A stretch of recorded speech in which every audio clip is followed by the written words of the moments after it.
Saya akan menjelaskan tentang perang salib dan inovasi bangsa Mongol. Saya akan menjelaskan tentang poin yang pertama, yaitu sejarah perang salib. Ekspedisi militer tentara salib yang pertama tiba di pantai Levant tahun 1096. Perang salib 1 ini berlangsung 3 tahun, yaitu dari tahun 1096 sampai 1099. Pada musim semi tahun 1095 Masehi, 150.000 orang Eropa berangkat ke Konstantinopel, lalu ke Palestina. Tentara salib dipimpin oleh Godfrey, Bohemond, dan Raymond.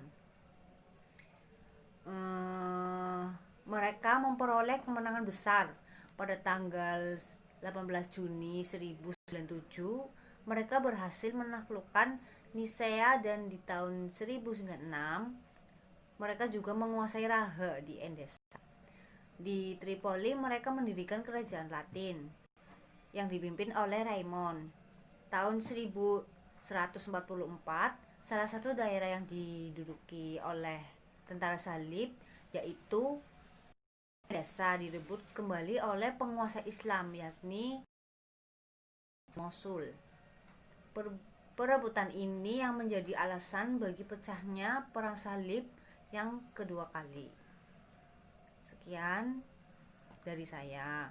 Selanjutnya akan dilanjutkan oleh pemateri berikutnya.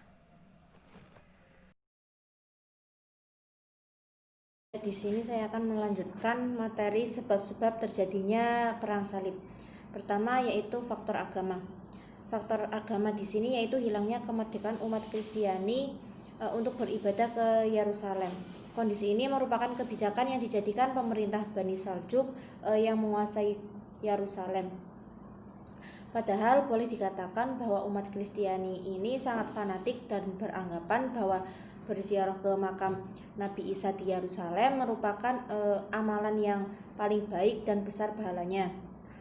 Bani Saljuk telah menjalankan kebijakan-kebijakan yang mempersulit dan bahkan menganiaya umat Kristiani yang akan berziarah ke Yerusalem. Kebijakan-kebijakan yang merugikan umat Kristiani ini terdengar sampai di Eropa, sehingga rakyat Eropa menjadi gempar dan gusar. Dari peristiwa ini menumbuhkan semangat keagamaan dan loyalitas terhadap sesama umat Kristiani untuk memberikan dukungan dan pembelaan. Selanjutnya yaitu faktor politik. Faktor politik di sini yaitu posisi-posisi kunci di sekitar Asia Kecil telah dikuasai oleh Bani Saljuk dan bahkan dijadikan sebagai basis kekuatan dan pertahanan bagi umat yang ada di Yerusalem. Kondisi ini memposisikan kota Konstantinopel terancam akan jatuh ke tangan orang Islam atau Bani Saljuk. Untuk menghindari jatuhnya kota Konstantinopel ke tangan umat Islam, Kaisar dari penguasa Konstantinopel tidak memiliki pilihan lain kecuali meminta dukungan dan bantuan politik ke Agung di Roma. Dan yang terakhir yaitu sebab-sebab terjadinya perang salib yaitu dipengaruhi oleh faktor ekonomi. Nah, faktor ekonomi di sini memotivasi masyarakat Eropa kelas terendah karena mereka seringkali mendapat tekanan, dibebani berbagai pajak serta sejumlah kewajiban lainnya yang dari kerajaan atau gereja. Sehingga ketika mereka dimobilisasi oleh pihak gereja untuk turut mengambil bagian dari perang salib dengan janji akan mendapatkan kebebasan dan kesejahteraan yang lebih baik dan bila dapat memenangkan peperangan. Di samping itu, mereka berharap akan mendapatkan keuntungan ekonomi di daerah-daerah yang ditaklukkan dari umat Islam. Ya, selanjutnya akan dilanjutkan oleh Selanjutnya yaitu poin C, proses berlangsungnya perang salib. Perang salib berlangsung antara tahun 1091 sampai 1292 Masehi. Perang salib berjalan hampir 2 abad lamanya, yaitu hampir 200 tahun. dapat kita bayangkan betapa banyaknya korban jiwa yang berjatuhan dari kedua belah pihak antara umat Islam maupun umat Kristiani. Proses berlangsungnya perang salib dibagi menjadi 3 periode.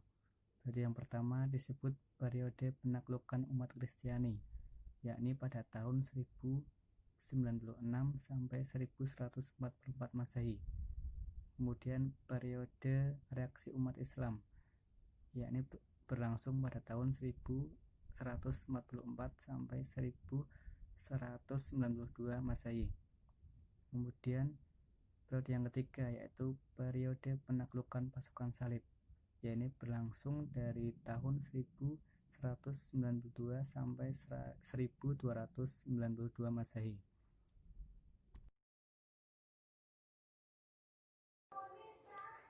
Baik, saya Sofarania dengan NIM 2119234 akan menjelaskan mengenai dampak dari perang salib dan juga masa kemunduran atau invasi dari bangsa Mongol.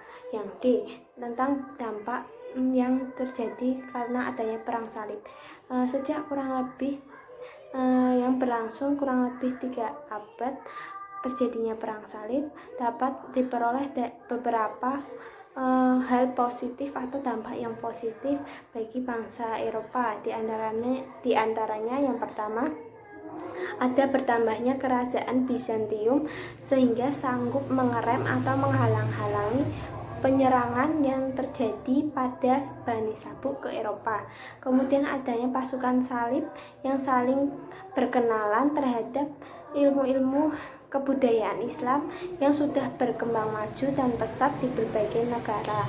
Kemudian manusia lebih berpikir positif terhadap pembukaan negeri baru yang diterimanya. Kemudian adanya kontak perdagangan yang semakin maju antara Barat dan juga Barat dan juga Timur. Baik, selanjutnya saya akan menjelaskan mengenai masa kemunduran atau invasi bangsa Mongol. Ada beberapa faktor yang menyebabkan motivasi mereka melakukan penyerangan sehingga terjadi kemunduran atau namanya invasi bangsa Mongol. Yaitu pertama ada faktor dari politik. Di sini ada terjadinya pembunuhan antara para pedagang yang ingin menguasai daerah-daerah tertentu untuk dijadikan tempat penguasaannya oleh kelompok atau sekutu tertentu. Yang kedua adalah faktor karena adanya konflik ekonomi. Di sini lebih berat persaingannya dalam kondisi ekonomi mereka pada waktu itu. Kemudian yang ketiga adanya tabiat yang dilakukan oleh masyarakat waktu itu yang lebih membuat penjarahan atau melakukan pemaksaan terhadap orang-orang yang tidak melakukan sesuai dengan perintahnya. Sekian, wassalamualaikum.